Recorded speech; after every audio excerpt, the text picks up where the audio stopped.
लोजपा रामविलास के राष्ट्रीय अध्यक्ष चिराग पासवान ने कल जमुई में एक बयान दिया था कि हम जमुई के सांसद हैं और यहाँ पर हम युवा होके आए हैं और हम यहाँ से बुजुर्ग होके जाएंगे। लेकिन जिस तरीके से चाचा और भतीजे में हाजीपुर सीट को लेकर जो द्वंद्व चल रहा था, उसको लेकर चिराग पासवान ने साफ तौर पे कहा है कि ये गठबंधन का मामला है। हम लोग चुनाव आते आते हम लोग क्या करेंगे, निर्णय लेंगे, वो गठबंधन देखेगी। लेकिन हम चाहते हैं कि चिराग पासवान मतलब रामविलास पासवान की पत्नी भी इस बार लोकसभा चुनाव लड़ेंगी और ये सूत्रों से बताया जा रहा है कि चिराग पासवान की जो मां हैं वो हाजीपुर से लोकसभा चुनाव लड़ने की बात कर रहे हैं। और क्या कर रहे हैं चिराग पासवान, हम आपको सुना रहे हैं। चुनौती नहीं है और ये भले जितना प्रयास किया जा रहा है इसको राजनीतिक विषय बनाने का, पर राहुल जी की सदस्यता का जाना या उनकी सदस्यता का वापस आना ये राजनीतिक विषय कभी रहा ही नहीं है।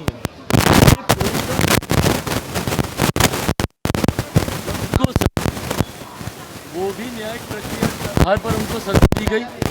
सजा के बाद जो प्रावधान थे उससे उनकी सदस्यता को जाना था, इसीलिए माननीय स्पीकर के द्वारा उनकी सदस्यता दी गई। पर आज जैसे ही उनको मिली सज़ा पे रोक लगी तो वापस उनकी सदस्यता बहाल कर दी गई।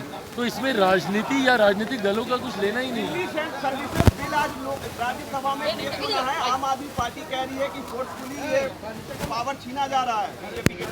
भाई फोर्सफुली पावर छीना जा रहा है, कौन सी पावर छीनी जा रही है? इसमें बताएं ना कि इसमें दिल्ली की जनता के हित का कौन सा हनन हो रहा है जिसको लेकर मुख्यमंत्री केजरीवाल जी को इतनी चिंता है। भाई ये पूर्णतः उनके द्वारा किए गए भ्रष्टाचारों को कवर अप करने के लिए मुख्यमंत्री परेशान है। जितना ट्रांसफर पोस्टिंग है भैया, जिस तरीके से इसको गोरख धंधा बना दिया गया, किस चीज़ को कवर अप करने के लिए? आपकी ट्रांसफर पोस्टिंग आप इसीलिए कराना चाहते हैं ना ताकि शराब से जुड़ी जो नीतियां हैं उस पर पर्दा डाला जाए। आपने जो अपना शीश महल बनाया हुआ था उसके ऊपर पर्दा डाला जाए। विजिलेंस से जुड़े हुई फाइलें थी यहाँ पे। तो इसमें जितनी फाइलें हैं, उस दिन केंद्रीय गृह मंत्री ने एक एक विषय का जिक्र किया ही कि भाई कौन से विषय हैं जिसके खिलाफ हम लोग ये अध्यादेश लेकर आए और अब बिल हम लोग पारित कर रहे हैं। तो मुख्यमंत्री जी की चिंता अपने व्यक्तिगत स्वार्थ को लेकर है, दिल्ली की जनता का इससे कुछ नहीं भाई।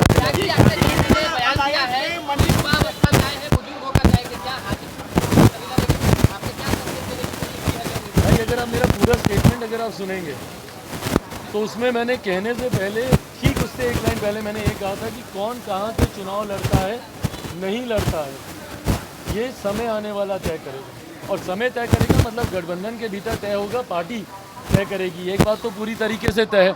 अगर आप इसका कोई दूसरा तात्पर्य निकाल रहे हैं तो मैं पुनः इसको ब्लैक एंड वाइट लाइनों में मैं बता देता हूँ कि लोक जनशक्ति पार्टी रामविलास लोकसभा की 6 सीटें जो हम लोगों ने लड़ी थी वो तमाम 6 सीटें हम लोग लड़ेंगे, जिसमें हाजीपुर भी है, जिसमें जमुई भी है।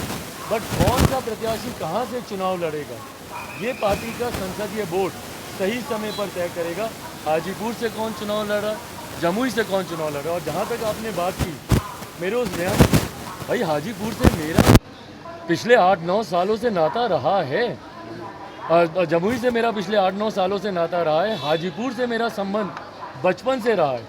जहाँ एक तरफ मैं पुत्र की भूमिका में हूँ, अपने नेता के जाने के बाद उनके अधूरे कार्यों को पूरा करना मेरी जिम्मेदारी बनती है, वहीं मेरी कर्म भूमि जमुई रहा है। जमुई लोकसभा का ध्यान रखना ये भी मेरी जिम्मेदारी है। तो ये बात मैं हर बार मैं जमुई के लोगों को कहता हूँ कि भाई मैं युवा अवस्था में आया था और बुज़ुर्ग बनकर ही यहाँ से मैं जाना चाहता हूँ। बट वो बुज़ुर्ग सिर्फ सांसद के तौर पर हो, भाई जमुई की जनता ने मुझे एक बेटे के तौर पर भी अपनाया, भाई के तौर पर भी अपनाया। तो ये राजनीतिक दृष्टि से दिया हुआ ये बयान नहीं था। मेरे जो व्यक्तिगत संबंध जमुई के लोगों से हैं। बट अगर कहीं इसका तात्पर्य ये निकाला जा रहा है, क्योंकि कुछ जगह कुछ विश्लेषणों में मैंने ये सुना कि सरेंडर कर दिया, ये हो गया, वो हो गया।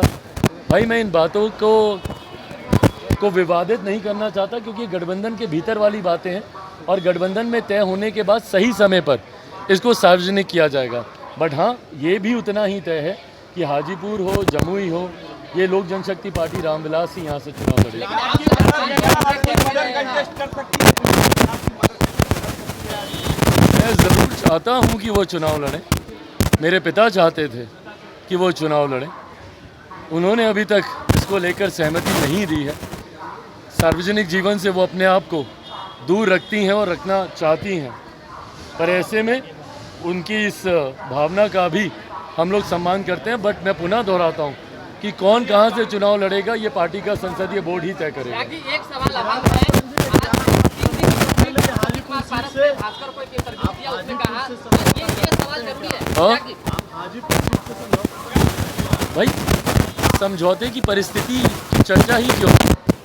किस बात का समझौता, किस बात का समझौता? जैसा मैंने कहा कि ये सब गठबंधन के भीतर होने वाली चर्चाएं हैं और बहुत सहजता से ये तमाम बातों पर चर्चा भी हो जाए और निष्कर्ष भी निकल।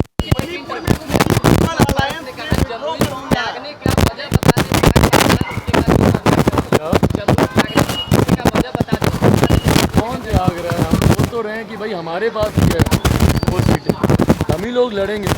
भाई मैं आज की तारीख में जमुई का मैं सांसद हूँ, पर हाजीपुर में भी मेरी भूमिका उतनी ही सक्रिय है कि नहीं है।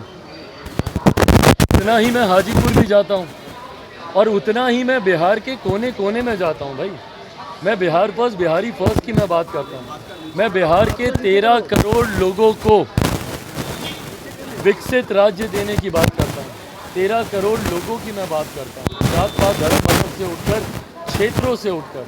तो ऐसे में हाजीपुर हो, जमुई हो, पूरा प्रदेश, उसके लिए हम लोग बिहार फर्स्ट, बिहारी फर्स्ट का हम लोग विजन लेकर आए। सवाल है, मणिपुर में कुकी पीपल अलायंस ने बीजेपी के साथ विड्रॉ कर लिया है, जो वायरल हुआ, क्या कहिएगा? आप सांसद है, आपकी पार्टी वहाँ पे मणिपुर में है, क्या कहिएगा? भाई हम लोग बहरहाल ये गठबंधन के घटक दल का अपना निर्णय है, जिस तरीके से उन्होंने समर्थन वहाँ से वापस लिया है।